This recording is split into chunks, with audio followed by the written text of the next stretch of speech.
Hey guys, Jacob with Jacob Comics. Alright, we have a really fun episode. We're going to be reviewing Nightwing 101. Almost like, are we getting schooled? No, I'm just teasing. But yeah, check out this super cool cover. Like usual, I just get cover A. I like how we have a bunch of the characters from Teen Titans there hanging out with him, and Beast is in this form. That's probably my favorite part about the cover.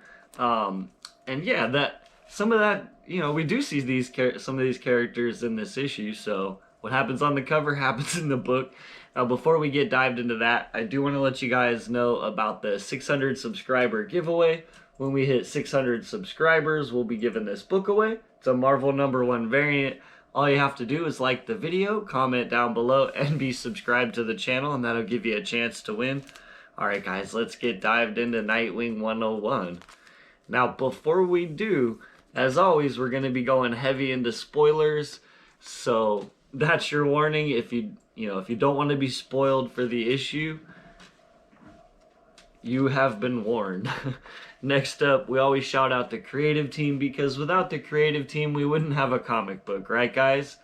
So on this issue, we have Tom Taylor as the writer, Travis Moore is the artist, Adriano Lucas is doing colors, and Wes Abbott is doing the letters on the first story. There is a backup story in this as well, and it's really thick. I do want to kind of mention that this one just feels really, you get a lot of story. I felt like I got a lot of story out of this one. So I probably won't be able to read everything. It'll make this like a half hour. But we start off in hell. And this character, I honestly am not sure who he is, guys. I'm sorry. Let me know in the comments below. He kind of reminds me of one of Marvel's characters, this space guy. But yeah, this guy, and he seems to be kind of in control of demons down, maybe in hell. I'm not quite sure. And he's pretty upset. He wants to get back at Nightwing. And apparently he wants this girl, the young girl from Nightwing 98. He wants her. She apparently has something of his, and he knows that Nightwing's protecting her. And he kind of laments about how a superpowered dog basically beat him last time. And if you guys remember, that was the Nightmite issue, where Nightmite gave Bitewing and Nightwing extra powers, and they battled demons. So it's kind of referring back to that. So then we see him come to a guy called the Grinning Man, who's just always smiling, and he seems to be able to transform himself into other people. Right now he's taken this king's place. So he's taken the place of this king. And the main bad guy that I showed you earlier, wearing the green cape, who they don't actually name him, he comes up and basically says, like, this guy's already made a deal with him, like a deal with the devil, and so he has his soul. And he's like, I would like a favor. And the guy goes, really? The Great Neron needs a favor from me? So maybe that's his name, the Great Neron. I'm not sure. And he goes, would you still own my soul? And we'll call him Neron. And Neron says, of course. But in exchange, I would give you more time to enjoy the gifts you traded it for. And he says, I'm listening. And he says, Neron says, a soul was taken that belongs to me, a girl. She is the daughter of Blockbuster. So I guess that's this guy that Blockbuster made a deal with, and traded his daughter's soul. And, so he still wants this soul. So then we go to this really fun scene with both Beast Boy and what's her name again? The magical character from Teen Titans, that girl. And they're they're basically babysitting this little girl, and it's really fun. I like the scene that I just showed you there, where Beast is like a unicorn, and they're playing kind of this like Dungeons and Dragons game, but in real life, right? And Nightwing and Bitewing do end up showing up, and she's super happy to see him. Goes and gives him a hug, and unfortunately, Nightwing is there to talk to Beast, and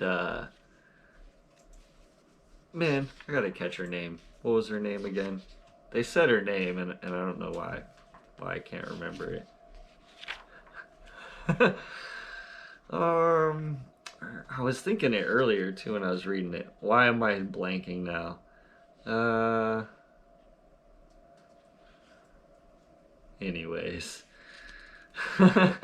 so we're moving on. So Nightwing basically wants to talk to these two, and as Olivia kind of runs off to play with Bitewing, he's able to kind of get this conversation in, where he says, he's like, Raven, that's her name, Raven, they found a body in the rubble of Titan's Academy. And she's like, is it a student? And he goes, we accounted for everyone after Deathstroke's attack, but it was chaotic. The world was under attack. It's unlikely, but it is possible we missed someone. Nobody's reached the body yet. It showed up on a demolition crew's scanning equipment. Police got the call an hour ago. And Beast Boy tells, Raven and Nightwing to go. I'll look after Olivia.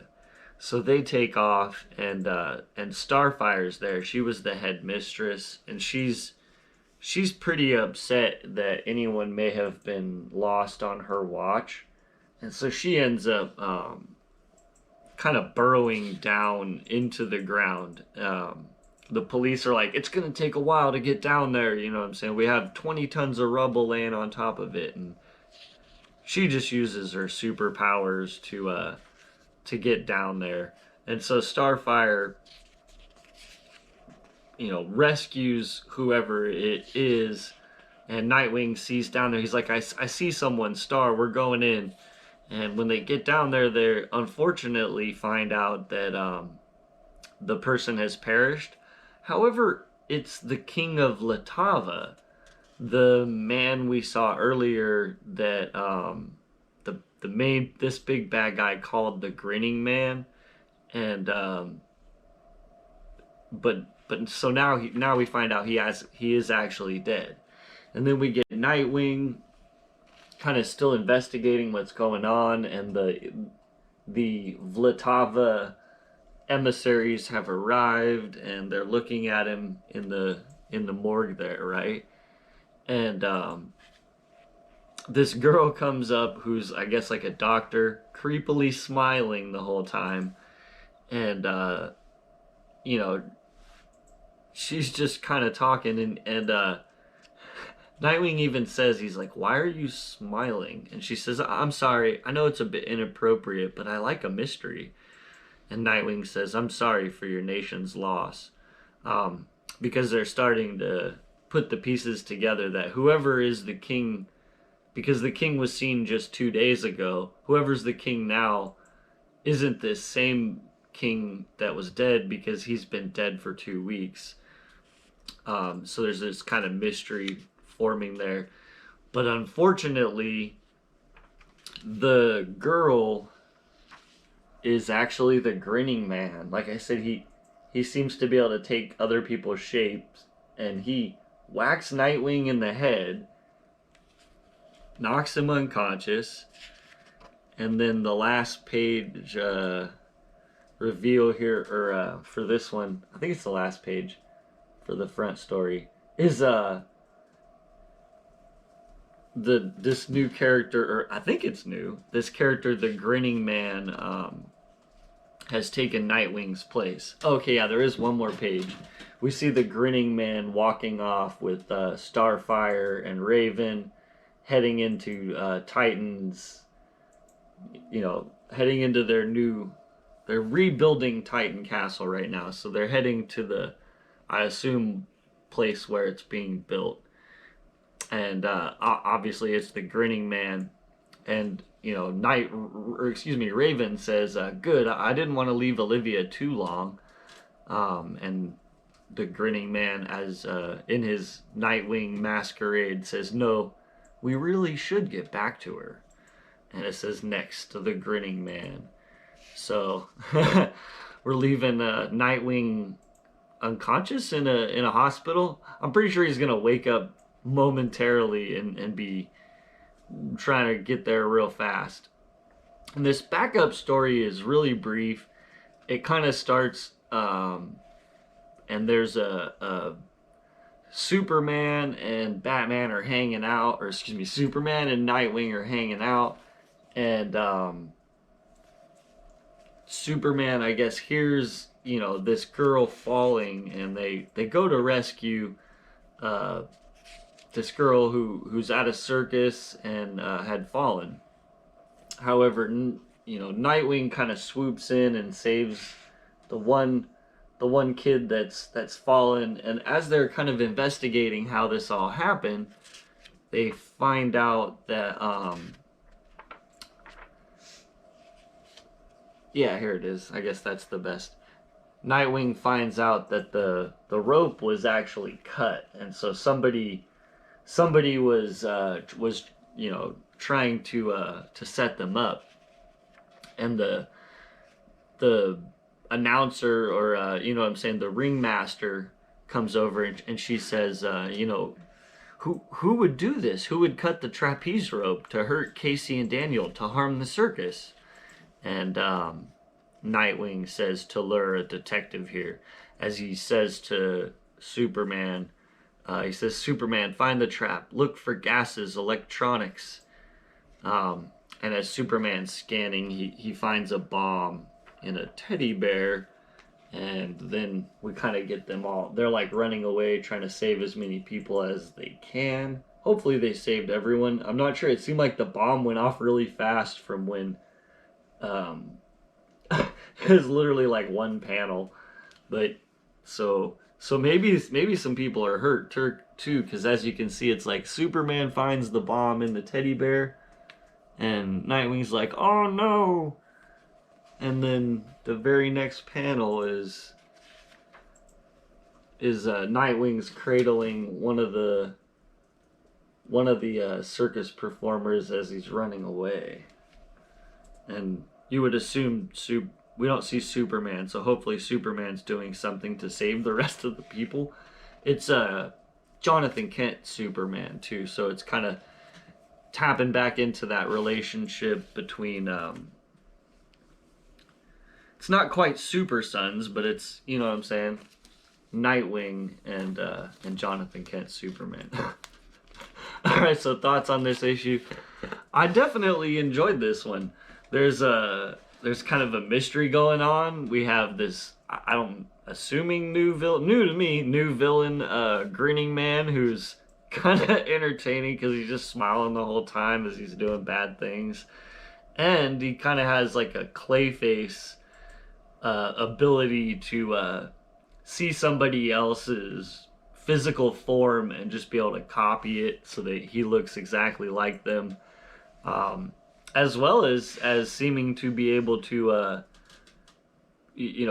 talk as Nightwing and trick Raven and Starfire into letting him walk through the portal as though he was Nightwing. So he's also able to do the voice.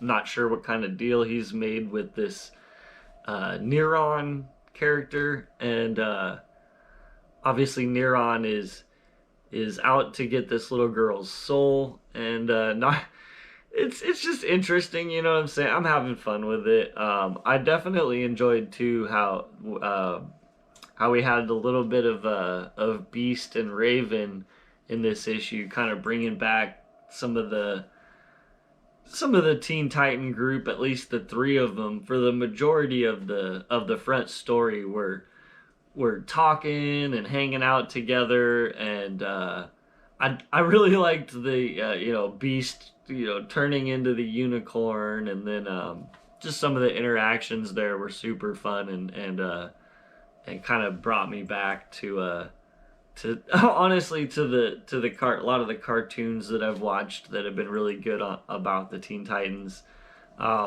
So yeah, I had a lot of fun with this one. I wouldn't say it's like the best Nightwing read, or you know what I'm saying, there's been better issues, but I'm still gonna give it a thumbs up. It's been a fun read. I definitely, as always, recommend Nightwing. Um, it's been fun. So Nightwing 101 gets a thumbs up. That's what I have today, guys. As always, if you like this kind of content, you watch this far into the video, like, comment, subscribe, helps the YouTube algorithm spread me out in the YouTube world so more people find my Fun Times channel about comic books. As always, we'll see you guys next time, and have a great day.